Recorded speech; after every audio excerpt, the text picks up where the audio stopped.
Hello guys, welcome to the channel learning tutorial. So आज हम पढ़ेंगे क्लास 12th का physics chapter number 11। So yes, chapter number 10 हमने complete कर लिया है। आपका जो है magnetic field due to electric current, 3 part के वीडियोस बनाए हैं उसमें मैंने। तो अगर आपने अभी तक नहीं देखा है तो आप जाके देख सकते हो, चैनल में विज़िट कर सकते हो। सो हम आज पढ़ेंगे चैप्टर नंबर 11 का मैग्नेटिक मटेरियल, ये पार्ट 1 है आपका। सो ये जो है ज़्यादा लंबा वीडियो नहीं बनेगा आपका। सो आपको क्या करना है, आपके लिए टास्क है कि आपको एंड तक इस वीडियो को देखना है पूरा। एज सिंपल मैनर में जो होगा वो मैं आपको जो है एक्सप्लेन करूँगा यहाँ पे, ठीक है। सो आगे बढ़ते हैं हम लोग। सो आगे बढ़ने से पहले एक रिक्वेस्ट है छोटी सी, अगर चैनल को अभी तक सब्सक्राइब नहीं किया है तो सब्सक्राइब कर लो यार। और अगर अंत तक देखने के बाद वीडियो आपको पसंद आता है तो वीडियो को आप लाइक भी कर सकते हो। ओके, चलो ठीक है। सो देखो, अभी यहाँ पे हम लोग इंट्रोडक्शन पार्ट से स्टार्ट करेंगे सबसे पहले। सो देखो, अभी आपका जो है यहाँ पे जो क्वेश्चंस है, बेसिक क्वेश्चंस है, वो सब आपको समझना है यहाँ पे। What are magnetic lines of forces, why magnetic monopoles do not exist, which material are used in making magnetic compass needle. So ये सारी चीज़ें आपकी कॉमन क्वेश्चंस है जो आपने 11th स्टैंडर्ड में भी पढ़ा होगा। सो अभी मैं आपको यहाँ पे भी बता देता हूँ। आपके जो मैग्नेटिक लाइंस ऑफ फोर्सेस होते हैं, मान लो अगर आपके पास एक मैग्नेट है तो आप क्या चीज़ अज्यूम करोगे? 2 चीज़ अज्यूम करोगे। पहला आपका होगा नॉर्थ पोल, दूसरा आपका होगा साउथ पोल, राइट। सो इससे अभी आपको क्या समझना है, आपके जो मैग्नेटिक लाइंस ऑफ फोर्स होते हैं, अब ये डायग्राम से भी आपको समझ में आ जाएगा, लेकिन इस पर मैं बाद में आता हूँ। पहले आपको मैं मेरा कॉन्सेप्ट बता देता हूँ। सो जो लाइन होते हैं ना, जो मैग्नेटिक लाइंस होते हैं, ये अगर नॉर्थ पोल से एमिट होंगे तो ये कहाँ पे होंगे? ये जो है साउथ पोल पे आके अट्रैक्ट होंगे। तो इसी तरीके से जो लाइंस होते हैं ये इतने बड़े बड़े लूप्स बनाते जाएंगे आपके north pole to south pole का। कुछ इस तरीके से आपका जो है ये डायग्राम बन जाएगा यहाँ पे।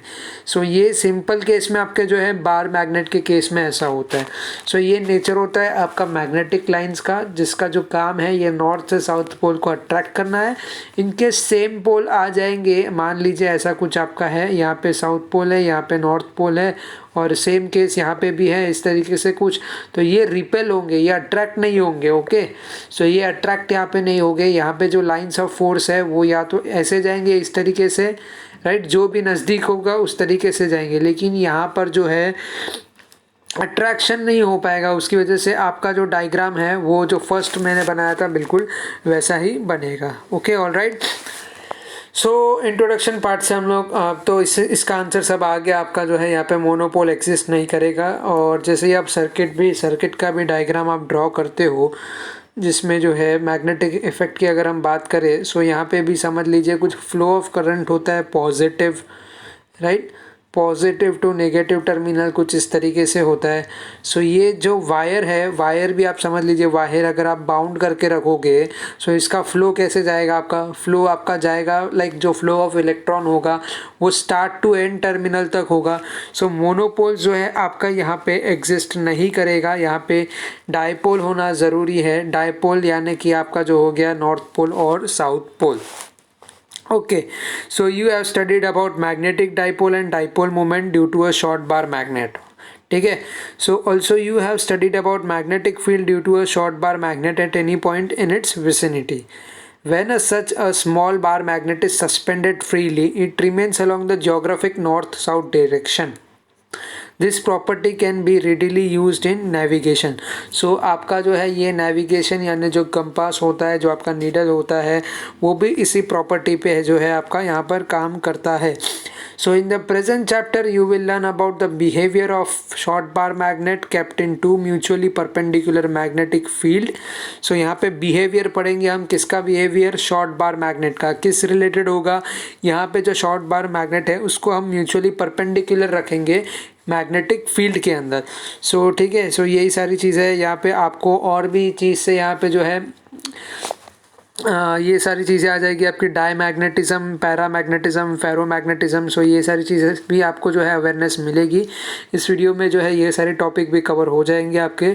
तो आपको वीडियो को स्किप नहीं करना है, आपके पास अगर टाइम है तो पूरा वीडियो को देखो, या तो फिर आप जो है इस वीडियो को सेव टू वॉच लेटर में डाल सकते हो, लेकिन वीडियो को ज़रूर पूरा देखना। ओके, सो आपका जो भी क्लियर है, सब कॉन्सेप्ट जो है मैं क्लियर करवा दूंगा, आपको कोई टेंशन लेने की ज़रूरत यहाँ पे नहीं है। So at the end you will learn about the application of magnetism such as permanent magnet, electromagnet and magnetic shielding। तो ये 3 टॉपिक है एक्चुअली, जो ये मोटो है इस चैप्टर का इंट्रोड्यूस करने का, जो आपका मैग्नेटिक मटेरियल ये जो चैप्टर है आपका।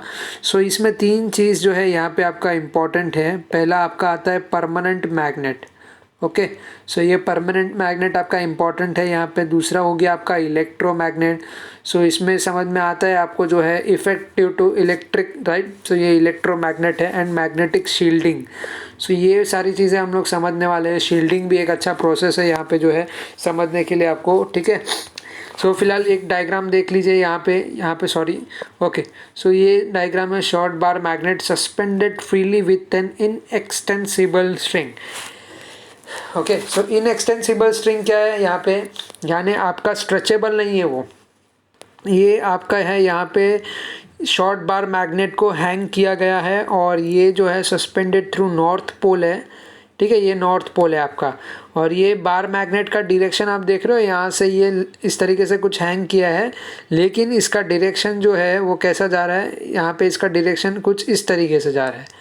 सो इसका क्या मतलब हुआ, अभी यहाँ पे जो है नॉर्थ पोल जो है इस डायरेक्शन में जो बताया है, बेसिकली ये रिपेल होगा, क्योंकि लाइक चार्जेस जैसे रिपल्शन होता है, रिपेल होता है, वैसे ही आपके जो लाइक पोल्स है वो भी क्या होंगे, वो भी रिपल्सिव होंगे। सो आपका नॉर्थ पोल और नॉर्थ पोल क्या होगा, रिपल्सिव होगा, साउथ पोल अट्रैक्ट करेगा, ठीक है। सो अभी आप यहाँ पे एक्सपेरिमेंटल एक ट्राई करोगे, और आपको ये मे भी आपके प्रैक्टिकल्स में हो सकते हैं।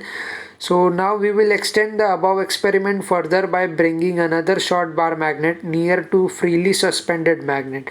Observe the change when the like and unlike poles of two magnets are brought near each other. Draw conclusion. Does the suspended magnet rotate continuously or rotate through certain angle and remain stable? So ये आपके लिए यहाँ पे experiment है। क्या experiment है, अभी आपने रख दिया है यहाँ पर कुछ इस तरीके से, ये नॉर्थ पोल डाल दिया, ये एक शॉर्ट बार मैग्नेट डाला है, तो आपको यहाँ पे क्या बोल रहा है, 2 डाल दो आप, एक और डाल दो यहाँ पे साउथ की जगह पे, और एक तो नॉर्थ की जगह पे है ही। सो यहाँ पे साउथ पोल में साउथ का डाल देना और नॉर्थ पोल में नॉर्थ का डाल देना। तो इससे क्या होगा, यहाँ पे रोटेशन मूवमेंट होगा, आपको मूवमेंट देखने को मिलेगा, रोटेशनल मूवमेंट। यहाँ पे बार मैग्नेट जो है गोल गोल घूमता रहेगा। क्यों घूमता रहेगा आपका यहाँ पे, या स्टेबल होगा या नहीं होगा, सो वो भी चीज़ मैटर करता है, कब स्टेबल होगा। तो ये आपको एक्सपेरिमेंट है, करके देखना है। अगर आप सिंगल साइड डालोगे तो ये जो है यहाँ पे रिपल्स मूवमेंट होने ही वाला है, इतना आपको समझ लेना है, ठीक है। सो आगे बढ़ते हैं। Torque acting on magnetic dipole in uniform magnetic field. Torque act कैसे होता है, यहाँ पे एक्टिंग बताया हुआ है आपका जो है किस पे, आपका मैग्नेटिक डाइपोल पर, या यूँ है यूनिफॉर्म मैग्नेटिक फील्ड पे टॉर्क का क्या रोल है। सो जैसे हमने प्रीवियस चैप्टर में पढ़ा है, torque acting on rectangular current carrying coil, जो हमने देखा था ना, मूविंग कॉइल, गैल्वेनोमीटर आपका, वो सब, तो वही सारी चीज़ें हैं यहाँ पे भी। तो आपका एम जो है यहाँ पे ये क्या है, एम का जो वैल्यू है मैग्नेटिक डाइपोल मोमेंट है। So same as it is आपको लिखना है, tau is equals to M cross B. अब क्रॉस प्रोडक्ट क्यों यूज़ करेंगे यहाँ पे, क्योंकि आपको यहाँ पे डायरेक्शन भी चेक करना है ना, राइट। सो डायरेक्शन भी है, सो आपको यहाँ पे क्रॉस प्रोडक्ट यूज़ करना पड़ेगा। बी आपका मैग्नेटिक फील्ड है यहाँ पे, ये टाउ आपका जो है ये टॉर्क है, ऑलराइट, ठीक है। और थीटा जो है यहाँ पे साइन थीटा, जो हमने लास्ट वीडियो में भी इंट्रोड्यूस किया था, आपको बताया था कैसे। सो थीटा जो है आपका बेसिकली एंगल बनेगा, किसके बीच में बनेगा, एम एंड बी के बीच में आपका बनेगा। ये यहाँ पे एंगल ऑफ इंक्लिनेशन थीटा जो है, ये डायरेक्शन सॉरी आपका जो एंगल डिफरेंस है वो थीटा है। So the magnetic dipole moment and the external applied uniform magnetic field respectively as 11.2 figure. The same can be observed when a small bar magnet is placed in a uniform magnetic field. So जो हमने previous slide में जो diagram देखा था उसी का example है यहाँ पे भी। So the force exerted on the poles of bar magnet due to magnetic field are along different line of action. This force form a couple, क्या बनाएगा वो, कपल बनाएगा. So as studied earlier the couple produces pure rotational motion, pure rotational motion बनेगा analogous to rectangular magnetic coil in uniform magnetic field the bar magnet will follow the same. So ये same example है. यहाँ पे जो आपका है couple होगा, coupling in the sense क्या होता है आपका, force exerting on pole of bar magnet. ये वाला स्टेटमेंट आपको ध्यान रखना है. The force exerted on the pole of bar magnet due to magnetic field are along different line of actions. ठीक है. सो ऑलराइट, यहाँ पे अभी एक डायग्राम आप देख रहे हो, ये वाला जो डायग्राम है, magnet kept in a uniform magnetic field. So इसको एक मैग्नेटिक फील्ड के अंदर जो है यहाँ पे प्लेस किया गया है. आपको यहाँ पे देखना है इसका जो एंगल है किस तरीके से इसको प्लेस किया है. सो आप देख सकते हो मैग्नेट का नॉर्थ पोल है, साउथ पोल है. यहाँ पे मैग्नेटिक डाइपोल मोमेंट आप देख सकते हो. मैग्नेटिक फील्ड का वैल्यू है पॉइंट सी लिया है. यहाँ पे आप देख सकते हो डायरेक्शन दिया है, एंगल थीटा है बिटवीन एम एंड बी. और आपका टाउ यहाँ पे देख रहे हो आप, ये टाउ आपका यहाँ पे आ जाता है torque, right. Torque acting on आपका किस पे, मैग्नेट, शॉर्ट बार मैग्नेट जो भी है. Okay. So tau is equals to M B sine theta. M is magnetic dipole moment of bar magnet and B is the uniform magnetic field. Due to torque the bar magnet will undergo rotational motion. Torque की वजह से आपका जो bar magnet है उसका जो moment होगा वो कैसा हो जाएगा, रोटेशनल मोशन के अंदर चला जाएगा. Whenever a displacement linear और angular is taking place work is being done. So जब भी डिस्प्लेसमेंट हो रहा है, लीनियर हो चाहे एंगुलर हो, यहाँ पे वर्क डन होगा. तो जो भी मोमेंट है वो डिपेंड करेगा आपका जो है डिस्प्लेसमेंट पर, आपका जो लीनियर है या एंगुलर है. सो वहाँ पे जो है आपका वर्क डन होगा, right. So when the electric dipole is kept in electric field, the energy stored is the electrostatic potential energy. So जब भी आपका इलेक्ट्रिक डाइपोल जो है इलेक्ट्रिक फील्ड के अंदर रखा जाएगा तो उसे क्या कहेंगे हम लोग, एनर्जी किस फॉर्म में स्टोर होगी, वहाँ पे इलेक्ट्रोस्टैटिक पोटेंशियल एनर्जी के फॉर्म में स्टोर होगी. सो आपका मैग्नेटिक पोटेंशियल एनर्जी कैसे हम लोग लिखेंगे, यहाँ पे पोटेंशियल एनर्जी को इंटीग्रेट करेंगे हम 0 to थीटा. आपका जो है यहाँ पे पाई थीटा डी थीटा आ जाएगा, राइट. सो इसको हम जब इंटीग्रेट करेंगे तो सबसे पहले हमें क्या करना है, आपका जो टाउ का वैल्यू यहाँ पे सब्स्टिट्यूट कर दो, M B sine theta. Integrate करने के बाद साइन थीटा आपका बन जाएगा minus cos theta. So minus M B cos theta आपका आ जाएगा यहाँ पे इलेक्ट्रोस्टैटिक पोटेंशियल एनर्जी. सो अभी ये डिपेंड करेगा आपके वैल्यूज़ पर, आपके थीटा पर. सो केस 1 में इन्होंने बताया जब 0 होगा तो आपका जो है ये माइनस एम बी होगा, यू का जो वैल्यू है. जब भी यहाँ पे आपका जो थीटा का वैल्यू 180 है, सो ये -1 होगा तो आपका जो यहाँ पे प्रोडक्ट बन जाएगा ये एम बी बन जाएगा, क्योंकि माइनस माइनस प्लस हो जाएगा. ऑलरेडी माइनस एम बी है, कॉस थीटा का वैल्यू 180 होने की वजह से माइनस से मल्टीप्लाई हो जाएगा, -1 इंटू -1 पॉजिटिव होएगा आपका, right. So this is the position when M and B are anti parallel. And इस केस में कैसा होगा, एंटी पैरेलल होगा. And bar magnet possesses maximum potential energy and thus in the most unstable state. जब थीटा आपका 90 degree होगा सो आपका जो है ये पूरा वैल्यू 0 हो जाएगा. आपका जो इलेक्ट्रोस्टैटिक पोटेंशियल एनर्जी है यहाँ पे वो 0 हो जाएगा. जब भी आप कॉस थीटा का वैल्यू थीटा को 0 पे सब्स्टिट्यूट कर दोगे तो कॉस 0 का वैल्यू 0 आएगा, राइट. ओके. सो अभी आपका है यहाँ पे potential energy versus angular position of magnet.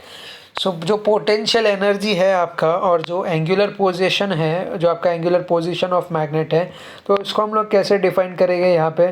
So first of all आपको जो है ये ग्राफ देखना है. आपका एम बी आपको दे दिया है, टॉर्क का वैल्यू है माइनस एम बी है. तो स्टार्टिंग आपका जो नेगेटिव पॉइंट से हो रहा है और आपका जो सेम एक्शन सेम मूवमेंट है ये पॉजिटिव साइड पे जाएगा with same values. Okay. So we observe that the magnetic rotates through angle and then becomes stationary. This happens because of the restoring torque as studied in chapter 10 generated in the string opposite to the deflecting torque. In equilibrium both the torque balances, right? Equilibrium state में आपका कैसा हो जाएगा, दोनों torque जो है वो balance हो जाएगा. सो आपका जो टॉर्क का वैल्यू है यहाँ पे ये क्या होगा, टॉर्क का वैल्यू जो है ये जो आपका टॉर्क का वैल्यू है I d square theta upon D T square होएगा। सो आई जो है आपका यहाँ पे मोमेंट ऑफ इनर्शिया है, करंट नहीं है, ये समझ लेना। आई क्या है आपका मोमेंट ऑफ इनर्शिया है of bar magnet, and d two theta by d T square जो है, डी स्क्वायर थीटा आप जो भी आप बोलो डी टू थीटा या D square theta upon D T square is the angular acceleration. ये आपका क्या है, एंगुलर एक्सेलरेशन है। सो एंगुलर एक्सेलरेशन आपका क्या हो जाएगा यहाँ पे, d two theta upon D T square.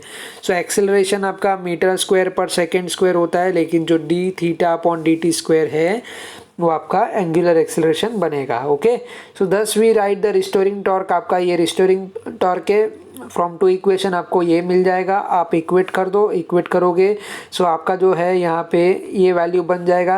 When the angular displacement theta is very small, sine zero is equals to sine theta is equivalent to theta. So आप जो है साइन थीटा को निकाल दो यहाँ से, इसको थीटा आप लिख सकते हो, and the above equation can be written as, so ये फॉर्म में लिख दो, आपको d two theta upon D T square का वैल्यू मिल जाएगा M B theta upon I. So angular acceleration का क्या वैल्यू है, माइनस एम बी आई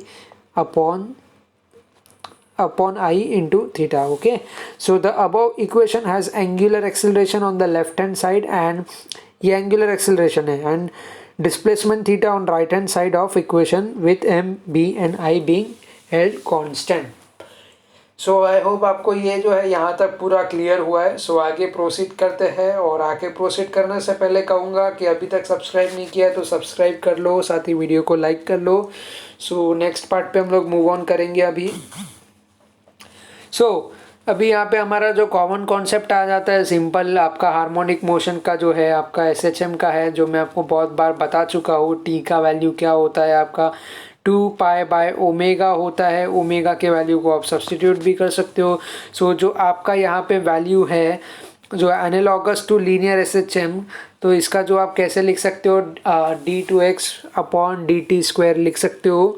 सो ये भी आपका जो है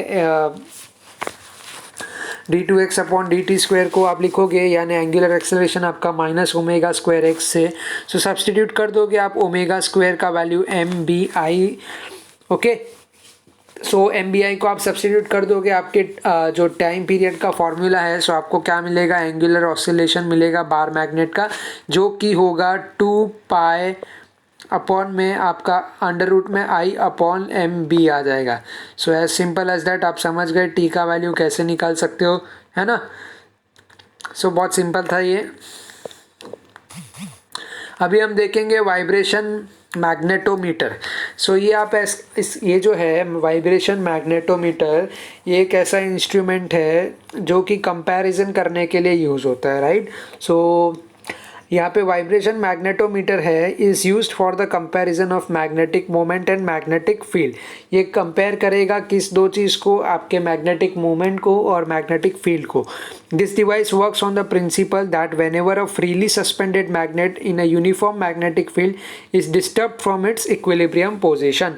सो अगर इक्विलिब्रियम पोजिशन में है तो ये जो है कोई ये डिवाइस एक्चुअली जो है यहाँ पे डिटेक्ट नहीं कर पाएगा, जो इसको डिस्टर्ब करना पड़ेगा अपने इक्विलिब्रियम पोजीशन से, यानी कि यूँ कहें कि रेस्ट पोजीशन से, तभी जाके ये कंपेयर कर पाएगा इन दोनों के वैल्यूज़ को, जो कि आपका मैग्नेटिक मोमेंट है और मैग्नेटिक फील्ड है। It starts vibrating about the mean position. इसका रोल क्या है, जब ये इक्विलिब्रियम पोजीशन से जब डिस्टर्ब होता है तो ये अपने जो सेम प्लेस पर है ये मीन पोजीशन पे स्टार्ट हो जाएगा। It can be use to determine horizontal component of earth magnetic field. So ये किस चीज़ के लिए यूज़ होता है, component of earth magnetic field. So इसी के साथ छोटा सा हम लोग अभी यहाँ पे न्यूमेरिकल देख लेते हैं आपका। ओके, सो यहाँ पे क्या दिया है, अब bar magnet of moment of inertia दे दिया है आपको। मोमेंट ऑफ इनर्शिया का वैल्यू क्या दिया है, 500 ग्राम सेंटीमीटर स्क्वायर। ठीक है, सो 500 ग्राम सेंटीमीटर स्क्वायर आपको एक वैल्यू दिया है। इसको अगेन आपको जो है कन्वर्ट करना पड़ेगा मीटर स्क्वायर में, और ग्राम को किलोग्राम में आपको कन्वर्ट करना पड़ेगा। So 10 oscillation per minute in a horizontal plane. What is its magnetic moment if the horizontal component of Earth magnetic field is 0.36 Gauss? So given आपके पास क्या क्या है, पहले तो मोमेंट ऑफ इनर्शिया आई का वैल्यू आ गया. सो इसको ग्राम और सेंटीमीटर स्क्वायर से जब भी आप करोगे तो सेंटीमीटर स्क्वायर को आपको कन्वर्ट करने के लिए क्या करना पड़ेगा, 10⁻⁻² ऐड हो जाएगा सेंटीमीटर टू मीटर के लिए, लेकिन स्क्वायर है तो 10⁻⁻4 हो जाएगा. ग्राम से किलोग्राम के लिए 10⁻⁻3. सो आपका 10⁻⁻4 प्लस 10⁻⁻3 आपका क्या हो जाएगा, 10⁻⁻7 हो जाएगा यहाँ पे. तो उससे पहले हम लोग को और देखना पड़ेगा जो टर्म्स है वो. सो एन आपको दे दिया है यहाँ पे, 10 ऑसिलेशन बताया है तो एन का वैल्यू आ गया पर 10 ऑसिलेशन पर मिनट, दैट इज 10/60 ऑसिलेशन पर सेकेंड. आपको सेकेंड में कन्वर्ट करना है, मिनट का है तो याद रखना बच्चों, स्टैंडर्ड फॉर्म में कन्वर्ट करना मत भूलना, नहीं तो आप प्रॉब्लम में आ जाओगे. आप मेहनत करके जो है यहाँ पे न्यूमेरिकल तो सॉल्व कर दोगे बट आपका आंसर यहाँ पे करेक्ट नहीं आएगा. ठीक है. सो मैग्नेटिक मोमेंट निकालना है आपको, m का वैल्यू निकालना है और आपके पास क्या है 0.36 गॉस दिया है मैग्नेटिक फील्ड b का वैल्यू. सो 0.36 गॉस को आप कैसे लिख सकते हो, अगेन यहाँ पे आप लिखोगे इसको 0.36 इंटू 10⁻⁻4 है ना. सो 0.36 लिख दिया आपने और आपके पास क्या क्या टर्म है यहाँ पे, टाइम पीरियड 6 सेकेंड दे दिया है आपको. सो सब सब्स्टिट्यूट कर दो आपके फॉर्मूला में. सो आपके पास यहाँ पे क्या फॉर्मूला आ जाता है, m का वैल्यू है 4π² I/t² b. सो जो अभी प्रीवियस स्लाइड में देखा है हमने, जो आपका t का वैल्यू आता है बस उसी को आपको शिफ्ट करना है. यहाँ पे m को जो है LHS में ले लेना है, बाकी के टर्म को RHS में ले लो आप. सो 4π², पाई का वैल्यू 3.14 डाल दो, i का वैल्यू सब्स्टिट्यूट कर दो. t² जो है आपका 6×36 टाइम पीरियड t दिया हुआ है और 0.36 गॉस है. सो ये गॉस को आप कन्वर्ट कर दोगे. सो 0.36 इंटू 10⁻⁻4 सॉल्व करोगे तो आपको आंसर आएगा 1.52 ampere metre square. Okay, clear, all clear. So आगे प्रोसीड करें. नहीं समझ में आया तो टाइम लाइन पे मुझे अकॉर्डिंग टू टाइम जो है, आप जो भी टाइम चल रहा है इस वीडियो का, सो जो टाइम स्टैम्प है वो डालो और साथ ही मुझे जो भी आपका क्वेश्चन है, जो भी आपका क्वेरी है वो आप पूछ सकते हो. ओके. सो अभी हम देखेंगे यहाँ पे single electron revolving around the nucleus. तो यहाँ पे जो सिंगल इलेक्ट्रॉन है ये न्यूक्लियस है, ये आपका इलेक्ट्रॉन का मूवमेंट है, ये ऑर्बिट है उसका, इलेक्ट्रॉन का रेडियस r दे दिया है. आपका जो है ये फ्लो हो रहा है यहाँ पे, बेसिकली आपका करंट है. सो आप कैसे लिखोगे यहाँ पे,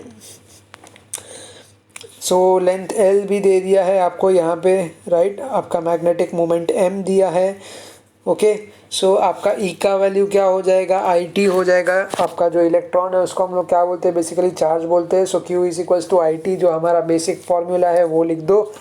सो I का वैल्यू क्या आ जाएगा, Q/T, दैट इज E/T. समझ में आया. So T = 2π/ω, omega V/r, angular speed. बस कुछ नहीं, आपको T का वैल्यू सब्स्टिट्यूट करना है. सो I का वैल्यू आ जाएगा EV/2πr. ओमेगा का वैल्यू आपने डाल दिया V/r. सो EV/2πr आपका आ जाएगा यहाँ पे वैल्यू. किसका आएगा ये वैल्यू, आपका ये आ जाएगा I का value. So the orbital magnetic moment associated with orbital current loop. So m = IA है, इतना आपको पता चल गया ना. सो अभी आपको जो है I का वैल्यू सब्स्टिट्यूट कर देना है और I से मल्टीप्लाई कर देना है. A से मल्टीप्लाई कर दोगे आप यहाँ पे. सो EV/2πr इंटू πr² डाल दो. सो आपको मिल जाएगा हाफ EVR, यानी आपका m का वैल्यू क्या आ गया, हाफ EVR आ गया. आपका जो है फ्लो ऑफ इलेक्ट्रॉन के जो ऑर्बिटल एंगुलर मोमेंट है उसको हम लोग क्या बोलते हैं, MVR बोलते हैं. L = MVR है. सो m जो है आपका मास ऑफ इलेक्ट्रॉन है. तो ऑर्बिटल मैग्नेटिक मोमेंट आप कैसे लिखोगे, m = आपका E/2m इंटू MVR. ये जो है ये वाला टर्म आपको लिख देना है यहाँ पे, और L का वैल्यू आप सब्स्टिट्यूट कर दोगे. सो E/2me इंटू L, राइट. सो समझ में आया आपको किस तरीके से लिखा है ये.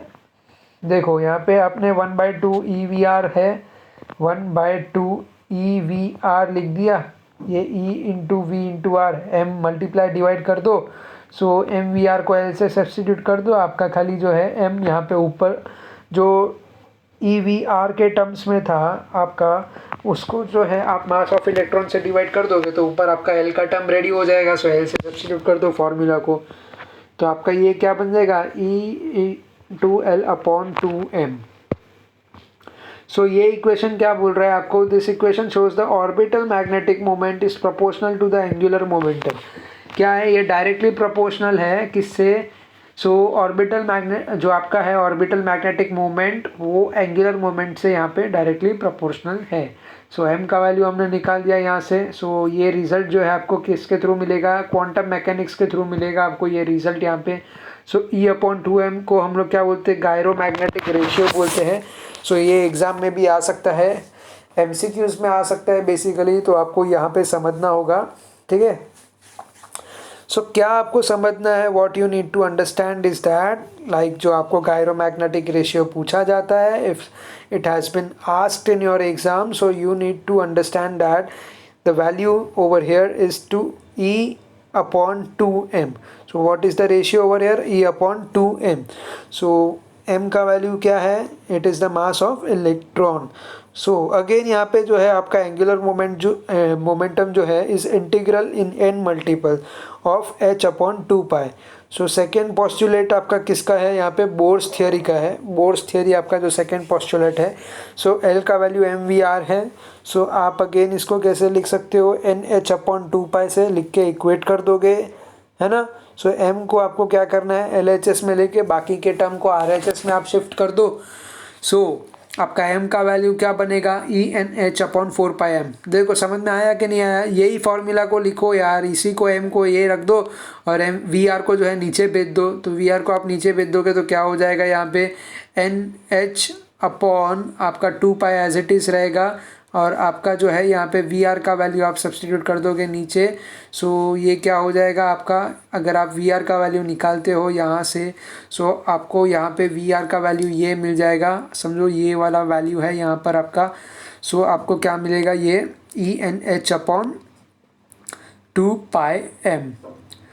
ओके, सो ये बहुत अच्छा था यहाँ पे समझने के लिए आपको इजीली, और 2 को 2 से मल्टीप्लाई कर दो तो 4 हो जाएगा यहाँ पे 4πm। सो फर्स्ट ऑर्बिट का वैल्यू आपका क्या आ जाएगा, EH अपॉन 4πm। ये आपको समझ लो n का वैल्यू जब भी आप सब्सटीट्यूट करोगे। सो फॉर्मूला क्या है आपका, ENH अपॉन 4πm है ना। सो n का वैल्यू 1 डाल दो यहाँ पे, सो क्या बन जाएगा, EH अपॉन 4πm बन जाएगा। सो यही लिखा है आपका n orbit, n number of orbit जो भी होगा उससे आपको मल्टीप्लाई करते जाना है। सो यही था, इतना ही था, सिंपल था टॉपिक। इसका डेरिवेशन लिख के आप प्रैक्टिस करो तो हो जाएगा इसीलिए, कोई हार्ड टॉपिक नहीं है, ठीक है। ओके गाइस, सो गाइस आज के इस वीडियो के लिए बस इतना ही। थैंक यू अगर आपने पूरा इस वीडियो को देखा है तो, और साथ ही अगर शेयर किया है अपने फ्रेंड के साथ तो। सो ये कहना चाहूँगा कि ज्ञान बांटने से ज्ञान बढ़ता है, तो आप अपने सारे जो भी कलीग्स हैं उनके साथ जो है शेयर कीजिए इस वीडियो को, जो भी आपके फ्रेंड्स हैं सभी के साथ शेयर करो। और साथ ही जो है आप लोग सब्सक्राइब करके बेल आइकन को प्रेस कर लो ताकि मेरे जो वीडियोस हैं आपको सबसे पहले मिल सके। सो ये बेल आइकन को घंटे को प्रेस करना ना भूले, और वीडियो पसंद आई है तो प्लीज़ लाइक ज़रूर करें। तो भाई बहुत हार्ड एफर्ट्स लगता है, तो एक लाइक जो है हर एक इंडिविजुअल यूज़र से मैं एक्सपेक्ट तो कर ही सकता हूँ जिन्होंने ये वीडियो देखा है। सो प्लीज़ लाइक करो, ठीक है, और सब्सक्राइब करो। तो मिलता हूँ नेक्स्ट वीडियो में। सो तब तक के लिए take care and bye bye.